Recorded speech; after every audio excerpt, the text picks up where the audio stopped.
సింగరేణి లాభాల్లో కార్మికుల హక్కులను కూడా పరిగణలోకి తీసుకోవాలని జాగృతి అధ్యక్షురాలు కల్వకుంట్ల కవిత డిమాండ్ చేశారు. సింగరేణి సంస్థ లాభాలను రాజకీయ వేదికపై ప్రకటించడం తగదని కవిత విమర్శించారు. క్షేత్ర స్థాయిలో ఇవ్వాల్సిన ఆర్డర్ను కూడా ముఖ్యమంత్రి స్థాయిలో ఇవ్వడం మానాలని సూచించారు.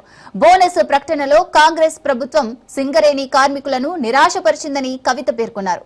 మంచిర్యాల జిల్లా శ్రీరాంపూర్లోని హెచ్ఎంఎస్ కార్యాలయంలో పాల్గొనడానికి వెళ్తున్న జాగృతి అధ్యక్షురాలు కవితను మార్గంలో పెద్దపల్లి జిల్లా గోదావరి ఖని ప్రాంతంలో హెచ్ఎంఎస్ నాయకులు, జాగృతి కార్యకర్తలు స్వాగతించారు.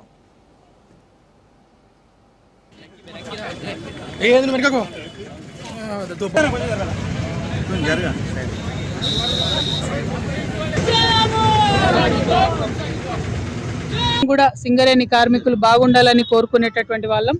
మరి సింగరేణి కార్మికుల మధ్యలో బతుకమ్మ జరుపుకోవడం చాలా సంతోషంగా ఉంది. ముఖ్యమంత్రి గారు లాభాల్లో వాటాను ఎన్నడూ లేనటువంటి విధంగా చాలా ఆర్భాటంగా ఇక్కడ ఉన్నటువంటి కోల్బెల్ట్ ఎమ్మెల్యేలందరినీ తీసుకొని ఒక రాజకీయ రంగుతోని చేయడం జరిగింది. లెక్కలన్నీ కూడా తప్పు చెప్పి పోయిన సంవత్సరం అట్లే చేసిండ్రు, ఈ సంవత్సరం అట్లే చేసిండ్రు.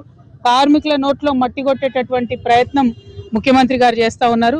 సింగరేణి బొగ్గుగని బిడ్డలు చిందించేటటువంటి చెమటనే ఇవాళ మన తెలంగాణ ఇండ్లలో వెలిగేటటువంటి బల్బులు, ఫ్యాన్లు, ఏసీలు. మరి ఆ విషయాన్ని పక్కకు పెట్టి మానవీయ కోణాన్ని పక్కన పెట్టి శ్రమ దోపిడికి పాల్పడుతున్నటువంటి కాంగ్రెస్ ప్రభుత్వాన్ని తప్పకుండా ప్రజలు తిరస్కరించే రోజు దగ్గరలోనే ఉంది. మరి మళ్ళొకసారి నేను ముఖ్యమంత్రి గారిని డిమాండ్ చేస్తున్నా, లోకల్ గా క్షేత్ర స్థాయిలో చేయాల్సినటువంటి ఇవ్వాల్సినటువంటి అపాయింట్మెంట్లు కూడా మీరు సీఎం స్థాయిలో ఇస్తున్నారు. అదే విధంగా లాభాల్లో వాటా అనేటటువంటిది కార్మికుల హక్కు.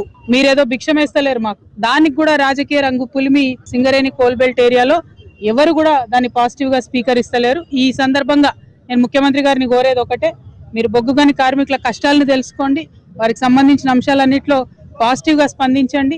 దానికి రాజకీయ రంగును మాత్రం పులమకండి అని చెప్పి నేను కోరుతా ఉన్నాను. అందరం కూడా సింగరేణి కార్మికులు